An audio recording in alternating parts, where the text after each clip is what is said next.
किसान, बदलते भारत की शान।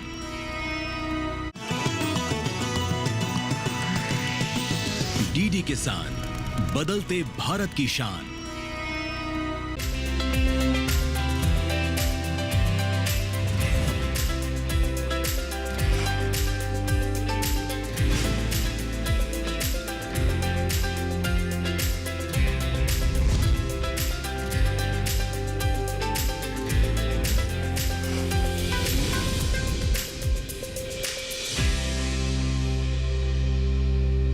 नमस्कार, स्वागत है आपका सफल किसान में। मैं हूं अंत सिंह।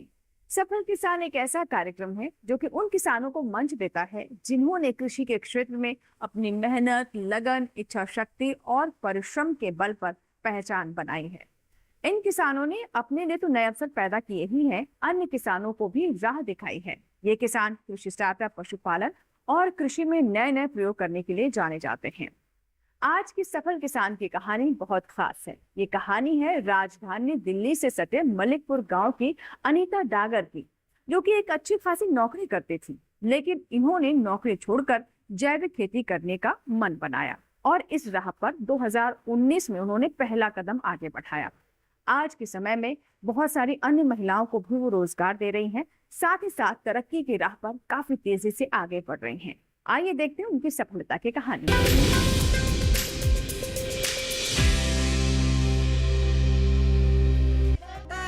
नाचती गाती ये महिलाएं कोई आम महिलाएं नहीं हैं। ये वो महिलाएं हैं जिन्होंने अपने घरों के साथ अपने गांव की तस्वीर बदली है। ये वो महिलाएं हैं जिन्होंने गांव के पुरुषों की ही तरह अपने बलबूते सब कुछ करना सीखा है और सफलता के नए आयाम लिखे हैं।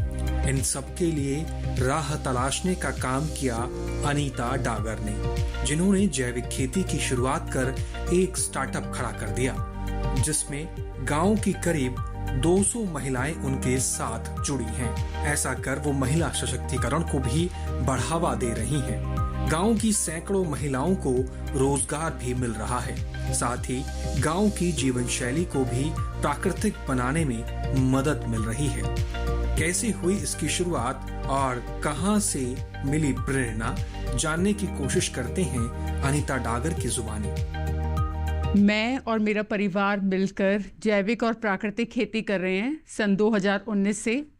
इससे पहले मैं एक इंजीनियरिंग कॉलेज में कार्यरत थी और हमने प्राकृतिक खेती करना जो है अपनी जॉब के साथ साथ शुरू किया था। इसमें काफ़ी बाधाएं आई थी, क्योंकि एकदम से जब आप अपनी ज़मीन को प्राकृतिक तौर पर लाते हैं तो काफ़ी सारे संघर्ष से आपको गुजरना होता है। तो शुरुआत में हमें था कि हम कहाँ से ट्रेनिंग लें, कहाँ से हम शिक्षा ग्रहण करें इसके बारे में। फिर हमने अपने कृषि विज्ञान केंद्र, जो कि हमारे घर से लगभग 2-2.5 किलोमीटर की दूरी पर ही है, वहाँ जाके हमने वैज्ञानिकों से बात की, प्रशिक्षण उनसे लेना शुरू किया। ICR गए हम, पूसा में हमने इसकी ट्रेनिंग ली। NCONF में जाके हमने प्रशिक्षण लिया। जगह जगह पे जाके ट्रेनिंग लेके पतंजलि के साथ हम लोग जुड़े। उसके बाद हमने काफ़ी सारे जो हैं ट्रेनिंग प्रोग्राम्स में एक्टिव होके पार्ट लिया। लोगों को हमने जागरूक करना शुरू किया। एक टीम हमने तैयार की, किसानों का एक समूह तैयार किया, जिसमें विशेष जोर हमने महिलाओं को दिया, क्योंकि महिलाएं जो हैं अगर देखा जाए काफ़ी खेतों में भी काम करती हैं, घर पे भी काम करती हैं। तो महिलाओं को लेकर आगे बढ़ने का हमने एक मुहिम छेड़ी और आज की डेट में हमारे साथ करीब 200 महिलाएं जो हैं वो प्राकृतिक खेती को अपना रही हैं और अपने क्षेत्र में नाम रोशन कर रही हैं। KVK और सरकार से मिल रही मदद के जरिए अनीता कई चीजों को बनाना सीखी, वो भी प्राकृतिक तरीके से। इसी तरह उन्होंने खादी ग्राम उद्योग से प्राकृतिक साबुन बनाना भी सीखा। अच्छी बात यह है कि अपने स्टार्टअप द्वारा बनाए गए उत्पादों को बेचने में भी उन्हें कोई कठिनाई नहीं होती।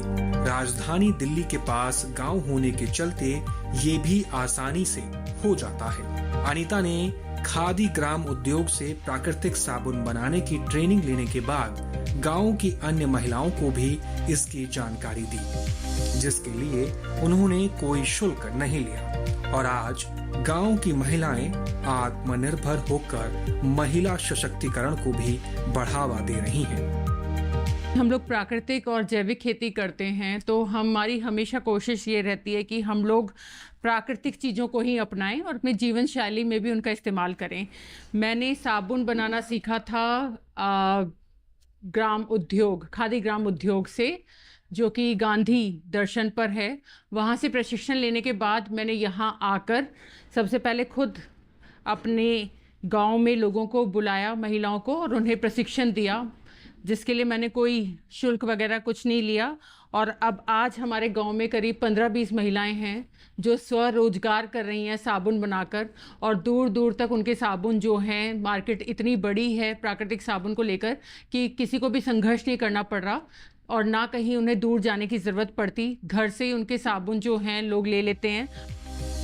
इस बात में कोई दो राय नहीं कि भारत एक कृषि प्रधान देश है, लेकिन अब भारत के ज्यादातर इलाकों में खेती योग्य जमीन बंजर होती जा रही है। इसके पीछे लापरवाही मान लीजिए या फिर जलवायु परिवर्तन, लेकिन ये मुद्दा सीधा किसानों की आजीविका से जुड़ा है। इस मामले में विशेषज्ञ बताते हैं कि पानी की कमी, भूजल स्तर गिरना, मिट्टी में पोषक तत्वों की कमी, रसायनों का प्रयोग और खेती के बाद सही प्रबंधन न होने के कारण मिट्टी अपनी उपजाऊ शक्ति खो देती है। अब इन सब से जुड़ा जो उपाय है वो है ऑर्गेनिक खेती, यानी जैविक खेती, जिसे अपनाया अनीता डागर और उनके परिवार ने, जिसके जरिए उन्होंने उनके पति सुमित डागर को पीएम मोदी से मिलने का मौका भी मिला। मैं सभी किसानों को ये संदेश देना चाहूँगी कि बागवानी ज़रूर करें, क्योंकि इसी की बदौलत हमें अपने माननीय प्रधानमंत्री जी से अभी 109 बीजों की जो सौगात दी गई है हमारे कृषि वैज्ञानिकों के द्वारा, उसमें हमें मिलने का मौका इसलिए मिला क्योंकि हम बागवानी कर रहे हैं और हम किसानों को कहते हैं कि वे ज़्यादा से ज़्यादा बागवानी करें। माननीय प्रधानमंत्री जी से जब मिले हम लोग, तो उन्होंने काफ़ी हमसे बातें करी और कहा कि आप लोग इसमें वैल्यू एडिशन करें, क्योंकि उससे आय जो है किसानों की वो दुगनी हो जाती है। सरकार हमें भरपूर इसमें साथ और समर्थन दे रही है और आगे आने के लिए कह रही है कि बागवानी आप अपनाएं। और सबसे अच्छी बात ये है सभी किसानों के लिए कि इसमें मार्केट जो है वो हमें सरकार ने आश्वासन दिया है। जब हम मंत्री जी से अभी मिले थे, प्रधानमंत्री जी से, तो उन्होंने कहा कि मार्केट सभी किसानों को दी जाएगी, सिर्फ और सिर्फ वो प्राकृतिक खेती को अपनाएं। अनीता एक किसान परिवार से ताल्लुक रखती हैं। ऐसे में दिल्ली आकर पीएम मोदी से उनकी मुलाकात उनके और उनके जैसे कई परिवारों के लिए किसी सपने से कम नहीं है। ये मुलाकात उनके लिए खूब फायदेमंद रही।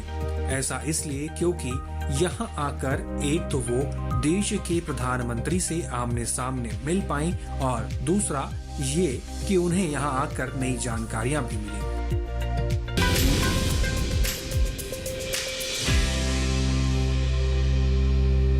इसी के साथ ही यहाँ लेंगे छोटा सा ब्रेक के बाद जब वापस आएंगे तो हम आपको बताएंगे कि कैसे जैविक उत्पादों को अपने भोजन में शामिल कर हम लाभ ले सकते हैं। अनीता डागर के साथ संतोष डागर हमें बताएंगे कि इसके लिए हम अपने स्तर पर किस तरह के प्रयास कर सकते हैं। कहीं मत जाइएगा, यहाँ लेंगे एक छोटा सा ब्रेक।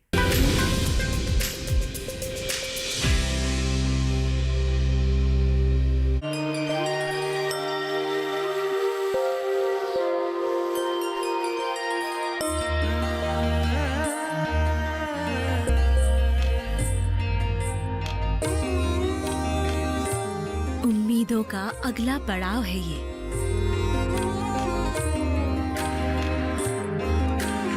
सपनों की चौखट के आगे एक नई जिंदगी रहती है।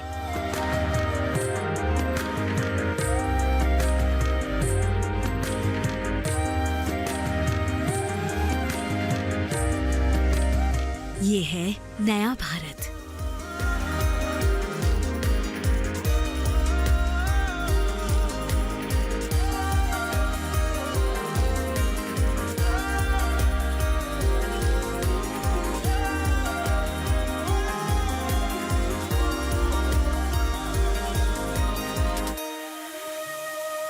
आईपीएल बायोलॉजिकल्स फसल को कीड़ों, रोग, दीमक सबसे बचाएगा और साथ ही साथ ये मिट्टी और फसल के स्वास्थ्य का ध्यान भी रखेगा। मतलब T20 और टेस्ट मैच दोनों में जीत। बिल्कुल, आईपीएल बायोलॉजिकल्स यूज करें अपने आज और अपनों के कल के लिए।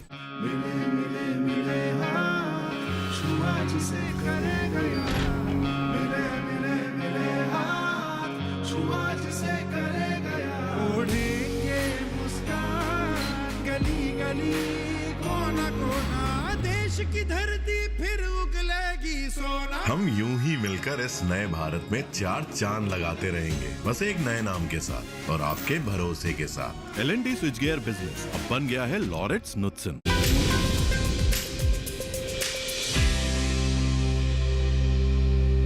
ब्रेक के बाद एक बार फिर आपका स्वागत है। आप देख रहे हैं सफल किसान। आज के सफल किसान में हम आपकी मुलाकात करवा रहे हैं अनीता डागर से, जो कि जैविक खेती करने के साथ साथ जैविक उत्पाद भी तैयार करते हैं। आइए अब आपकी मुलाकात करवाते हैं अनीता डागर की सास संतोष डागर से, जो कि महिलाओं को सशक्त कर रही हैं और उन्हें मजबूती के साथ आगे बढ़ने के लिए प्रेरित भी कर रही हैं।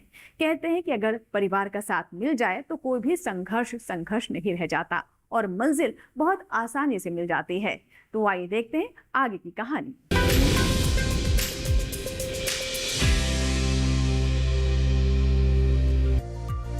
इतना तो साफ है कि अगर किसान खेती को खेती के रूप में ना देखकर इसको एक व्यवसाय के रूप में देखे तो खेती किसानी से किसान खुद तो अच्छी आमदनी लेगा ही, दूसरों को भी रोजगार देने का जरिया बन सकता है। आज का किसान जागरूक हो रहा है और खेती में नई नई तकनीकों का प्रयोग कर खेती को नए आयाम दे रहा है। और ऐसे ही कुछ उदाहरण दे रही हैं अनीता डागर और उनका परिवार, जिन्होंने जैविक खेती को चुनने के साथ जैविक उत्पादों को भी अपनी दिनचर्या का हिस्सा बनाया है। इसे लेकर अनीता की सास संतोष डागर का क्या कहना है, सुनिए। अब जब से बच्चे जैसे मोदी जी से मिले हैं तो हमारे घर डेली शाम को 2-4 बुजुर्ग गांव के, पड़ोस के गांव के आते रहते हैं कि हम भी जैविक करना चाहते हैं और हमें भी बताओ। तो हमें ये जानकर बहुत खुशी होती है कि देखो जागरूकता गांव में कितनी आई है, और हमें कोशिश भी करते हैं कि तुम खाओ, तुम देखो, तुम करो हमारे साथ, और वो कर भी रहे हैं। और इससे हमें बहुत खुशी होती है, यही संतुष्टि हमें मिलती है कि भाई हम जैविक कर रहे हैं तो औरों को भी हम दे पा रहे हैं। और वे बहुत खुश भी हैं, देखने भी आते हैं, बच्चों से मिलने भी आते हैं। भाई हम यूरिया यूज़ नहीं करेंगे सुमित, हमें बताओ हम कैसे करें, हमारा कम तो नहीं होगा। सुमित उन्हें ये कॉन्फिडेंस दिलाता है कि नहीं नहीं उससे भी ज़्यादा होगा, तुम करके देखो। अनीता अपने परिवार और गांव की महिलाओं के साथ मिलकर सिर्फ प्राकृतिक साबुन ही नहीं बल्कि खाद्य प्रसंस्करण को बढ़ावा देने का भी काम कर रहे हैं। इस काम को करने के लिए उनके साथ करीब 15 से 20 महिलाएं जुड़ी हुई हैं, जो उनके साथ मिलकर लहसुन, गोभी, आम, मूली, अदरक और कई तरह के अचार डालते हैं, जिसमें इनके खेत के सरसों से निकले तेल का ही इस्तेमाल किया जाता है। हम लोग अपने यहाँ अचार भी बनाते हैं। अचार का भी बाज़ार जो है बहुत बड़ा है। लोग अपने खाने के साथ चाहते हैं कि थोड़ा सा फ्लेवर ऐड हो, इसलिए अचार खाना पसंद करते हैं। तो प्राकृतिक सब्जियां जैसे हम उगाते हैं तो उसी से हम लोग अपने यहाँ पे अचार भी डालते हैं, जो कि शुद्ध प्राकृतिक तरीके से बनाया जाता है। इसमें अपने घर की सरसों के तेल का हम इस्तेमाल करते हैं और इसको धूप में रख के तैयार करते हैं। ये खाने में काफ़ी स्वाद लगता है और बच्चों को भी, बड़ों को भी, सबको ये काफ़ी पसंद आता है। और अचार बनाते वक्त हम लोगों के पास अगर खेत में कुछ छोटी सब्जियां बच जाती हैं, जैसे प्याज हमारे पास कुछ छोटे साइज़ के बच गए थे, उनसे हमने सिरका वाला प्याज तैयार कर दिया। और हम लोग हरी मिर्च का अचार डालते हैं, लहसुन का अचार डालते हैं। सर्दियों में जब गोभी होती है, शलगम होती है, मूली होती है तो उसका अचार डालते हैं। अभी हम लोग अदरक का डाल रहे हैं, लहसुन का डाल रहे हैं, हरी मिर्च का डाल रहे हैं। आम का लोगों को बड़ा पसंद आता है तो आम का अचार हम लोग तैयार कर रहे हैं। और इसमें हमारे साथ करीब 15 महिलाएं जुड़ी हुई हैं, जिन्होंने हमसे ही प्रशिक्षण लिया। अब वो आसपास के बाज़ार में बड़ी बड़ी दुकानों पर अपने अचार को बेचती हैं और अच्छी जीविका का साधन उन्हें मिल रहा है। जैविक खेती तभी कारगर साबित होगी जब किसान एक फसल के अलावा दूसरी फसलों पर भी ध्यान देंगे। ऐसा इसलिए क्योंकि कई तरह की फसलों का उत्पादन करने से आय में बढ़ोतरी होती है और साथ ही साथ मिट्टी की गुणवत्ता भी बनी रहती है। इसलिए किसान अधिकतर मौसमी फलों पर जोर देते हैं, जिससे उन्हें बढ़िया मुनाफा हो रहा है और कम दाम में अच्छा मुनाफा मिल जाता है। सरकार भी आजकल बागवानी को बहुत ज़्यादा बढ़ावा दे रही है। उसे देखते हुए हमने पिछले साल अपने यहाँ पर काफ़ी सारे पेड़ लगाए हैं। और बागवानी का सबसे बड़ा फ़ायदा है कि एक तो फल खाने को मिलते हैं, दूसरा यहाँ पे बर्ड्स के लिए बहुत सारी चीज़ें मिल जाती हैं खाने के लिए, और इसके साथ साथ हम लोग एक इकोलॉजिकल बैलेंस बना के चलते हैं। बागवानी के क्षेत्र में किसानों को आना चाहिए क्योंकि इसमें पैदावार तो अच्छी होती है, साथ साथ उनके पास धनराशि भी काफ़ी आती है, आय भी जो है वो दुगनी हो जाती है। हमने यहाँ पे नींबू के पेड़, केले, मौसमी, माल्टा, कीनू, आम, लीची, ये सारे अलग अलग किस्म के पेड़ लगाए हैं, जिससे ये फ़ायदा है कि ये 12 महीने हमें कुछ ना कुछ इनसे खाने को मिलेगा। अभी जैसे हमारे यहाँ पे अंजीर तैयार हो रही है, फिर हम उसकी प्रोसेसिंग करेंगे और लोगों को फिर हम देंगे। तो ये चीज़ें ऐसी हैं जिनमें फल खाने के साथ साथ हम इसकी वैल्यू एडिशन भी कर सकते हैं, प्रोसेसिंग भी कर सकते हैं और अपनी आय को बढ़ा सकते हैं। इसीलिए मैं कहना चाहती हूँ कि हर एक किसान को थोड़े थोड़े क्षेत्रफल में बागवानी करनी चाहिए। मैं सभी किसानों को ये संदेश देना चाहूँगी कि आप सभी, मान लीजिए आपके पास 1 एकड़ ज़मीन है, तो उसमें आप डोलों के सहारे चारों तरफ कोई ना कोई पेड़ लगाएं। जैसे फेंसिंग के लिए आप करौंदे के लगा सकते हैं, करौंदे का अचार काफ़ी उसकी डिमांड रहती है, करौंदे का अचार डाला जा सकता है। तो कम से कम 2 बीघे क्षेत्रफल में आप बागवानी करें, उससे आपको भी खाने को अच्छे अच्छे फल मिलेंगे, उन्हें आप बेच भी सकते हैं, आपके आसपास के लोग भी उन्हें लेंगे, और जो फल आपके पास बच जाएंगे आप उनका वैल्यू एडिशन करके, प्रोसेसिंग करके कुछ ना कुछ बाजार में अपने उत्पाद अपने नाम से अपनी कंपनी को रजिस्टर करा के आप लोगों तक पहुंच सकते हैं। अनीता और उनके परिवार को प्राकृतिक खेती की जानकारी ना के बराबर थी, लेकिन इनके मन में दृढ़ इच्छा थी कि हमें ऑर्गेनिक खेती ही करनी है। फिर क्या, ये इसी सोच के साथ आगे बढ़े और प्राकृतिक खेती की शुरुआत की। शुरुआती दौर में इन्हें कठिनाइयों का भी सामना करना पड़ा, लेकिन इसी दौरान इनके मन में विचार आया कि क्यों ना कृषि विज्ञान केंद्र से मदद ली जाए। फिर क्या, इनको मार्गदर्शन मिला केवीके का, जिसकी सहायता से इन्होंने प्राकृतिक खेती करना शुरू किया।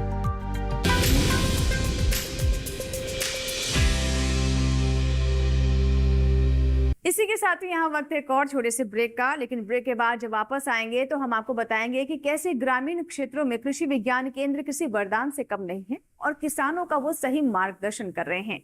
जानेंगे इसके बारे में इस छोटे से ब्रेक के बाद।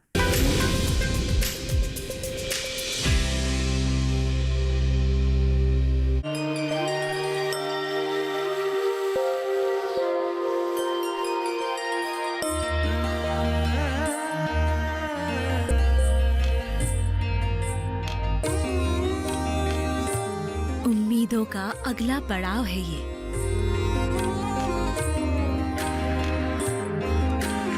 सपनों की चौखट के आगे एक नई जिंदगी रहती है।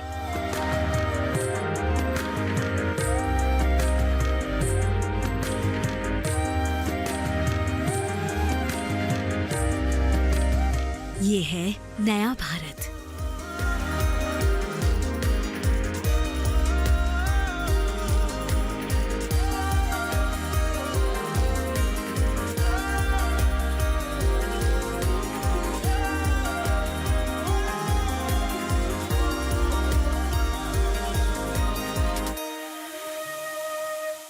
मिले मिले मिले हाँ, छुआ जिसे करेगा यार।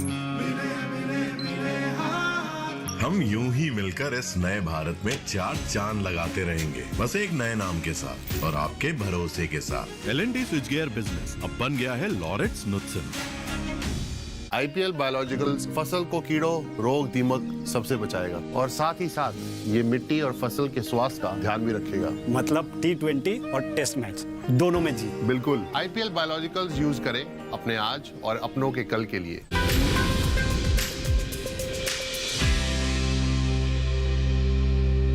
ब्रेक के बाद एक बार फिर आपका स्वागत है। आप देख रहे हैं सफल किसान। कहते हैं मंजिल और करीब नजर आती है जब आप सही राह पर आगे बढ़ते हैं, और सही राह तभी मिलती है जब सही मार्गदर्शन होता है। और यही कार्य हमारे कृषि विज्ञान केंद्र कर रहे हैं, किसानों को और साथ ही साथ कृषि उद्यमियों को गाइड करके। आइए जानते हैं कि कैसे कृषि विज्ञान केंद्र के अधिकारी काफी एक्टिव रहते हैं।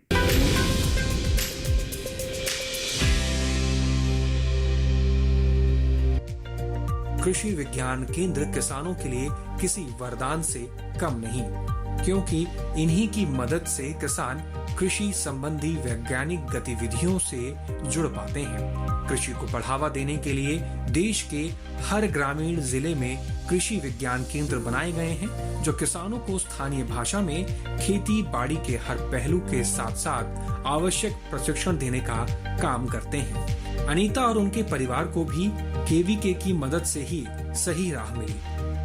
किसान भाइयों, दिल्ली का जो कृषि विज्ञान केंद्र उजवा है, ये हमेशा किसानों के लिए उपलब्ध है। समय समय पर जो भी सरकार की जो योजनाएं हैं और किसानों के लिए जो उनके विकास के लिए जो भी ज़रूरी चीज़ें हैं वो हम समय समय पर किसानों के लिए कर रहे हैं। हमारे यहाँ जो भी जैसे अब समय है, खरीफ का अगर समय चल रहा है, तो इस समय हमारे जो वैज्ञानिक हैं किसानों की जो समस्याएं हैं उन समस्याओं को ध्यान में रखते हुए उनके समाधान के लिए उनके खेतों पर, उसके अलावा बहुत सारे ऐसी जो प्रशिक्षण है जो इस समय हमारे पास कृषि विज्ञान केंद्र में चल रहे हैं, जैसे वर्मी कंपोस्ट यानी कि केंचुए की जो खाद का उत्पादन है, इस समय हमारे यहाँ ट्रेनिंग चली हुई है।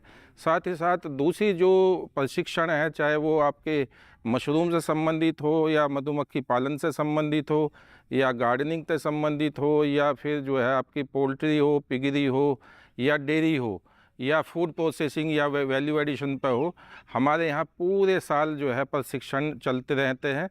हर महीना कोई ना कोई 1-10 दिन का प्रशिक्षण हम लोग यहाँ करते हैं और किसान के लिए हम पूरी तरह से वचनबद्ध हैं कि उनकी जो भी दिल्ली के किसान की जो भी समस्या है उन समस्याओं को ध्यान में रखते हुए पूरी तरह से हमारे वैज्ञानिक कार्य कर रहे हैं। किसान की मेहनत तभी रंग लाती है जब उसे सही दिशा निर्देश मिले, और किसानों को सही राह दिखाने का ये काम करता है कृषि विज्ञान केंद्र, जो किसानों को नई नई तकनीकों के बारे में जागरूक करता रहता है, जिससे किसानों का खेती किसानी के प्रति मनोबल बना रहता है। बात करें अनीता के खेतों के बारे में तो इसे लेकर चर्चे दूर दूर तक हैं। दूर दूर से अनीता के खेतों में जैविक उत्पाद खरीदने वाले लोग आते हैं और अपने परिवार को केमिकल्स युक्त उत्पादों के सेवन से बचाते हैं। ऑर्गेनिक धाम इनके यहाँ आई हूँ, पहले भी मैं एक बार आ चुकी हूँ। यहाँ से मैं ऑर्गेनिक दालें, ग्रेन्स, रागी, बाजरा, ज्वार और आटा जैसे, और सब्जियां तो होती ही ऑर्गेनिक है, पेस्टिसाइड उनमें बिल्कुल नहीं होता, तो हम यहाँ से लेते हैं। तो ऑर्गेनिक खाना आजकल बहुत जैसे मिलना मुश्किल हो गया है, तो हम लोग खुद विज़िट करते हैं, देखते हैं कि यहाँ पे सब ऑर्गेनिक तरीके से हो रहा है, तो हम लोग आते हैं टाइम टू टाइम और देखते हैं और यहाँ से काफ़ी सामान भी लेते हैं। तो हम लोग बहुत खुश है कि हमें ऑर्गेनिक चीज़ें खाने को मिल रही हैं यहाँ पर। मैं आज अपनी फ्रेंड्स को लेकर आई हूँ धाम ऑर्गेनिक फार्म्स। ये पहले भी हम आ चुके हैं 2-3 बार, और हमने मतलब अलग अलग इनके खेत हैं, हर खेत में अलग अलग टाइप की खेती होती है, कई सब्जी उगाई जाती है, कई चावल, कई धान, मतलब बहुत टाइप की चीज़ें ये उगाते हैं। प्राकृतिक खेती कई मायनों से लाभकारी है। इस विधि से खेती की उत्पादकता बढ़ती है और किसानों को आधुनिक मुनाफा प्राप्त होता है। इससे मिट्टी की गुणवत्ता में काफी सुधार होता है और पर्यावरण भी स्वच्छ रहता है। किसानों का मानना है कि प्राकृतिक खेती करने से आय बढ़ाने का मजबूत आधार प्रदान करती है। प्राकृतिक खेती करने के लिए बाजार से कोई भी सामान लाने की जरूरत नहीं पड़ती है।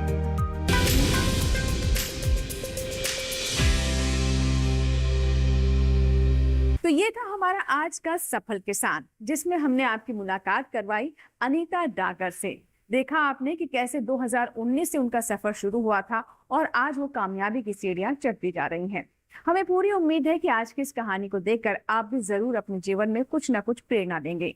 इसी के साथ ही यहाँ लेंगे आपसे इजाजत, लेकिन अगर आप कोई सुझाव हम तक भेजना चाहते हैं या फिर चाहते हैं किसी किसान की कहानी को हम सफल किसान में शामिल करें, तो इसकी जानकारी आप हमें ईमेल कर या फिर पत्र लिखकर दे सकते हैं।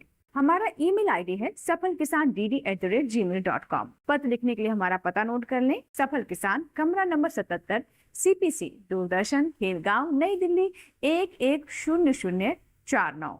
आपके ईमेल्स और आपके पत्रों का हमें इंतजार रहेगा। इसी के साथ ही सफल किसान में यहाँ आपसे इजाजत लेंगे, लेकिन नए अंक में सफलता की कुछ नई गाथाओं के साथ फिर होगी आपसे मुलाकात। आप बने रहे दूरदर्शन किसान के साथ। नमस्कार।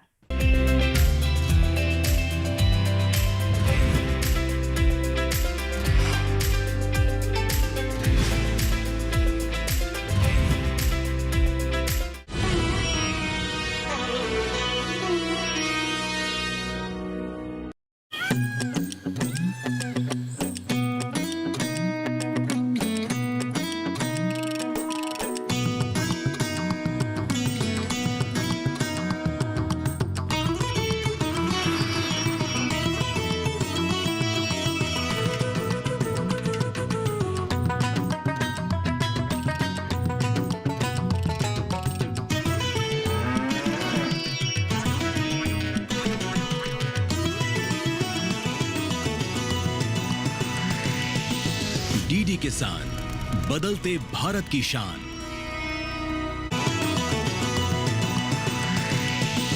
डीडी किसान, बदलते भारत की शान।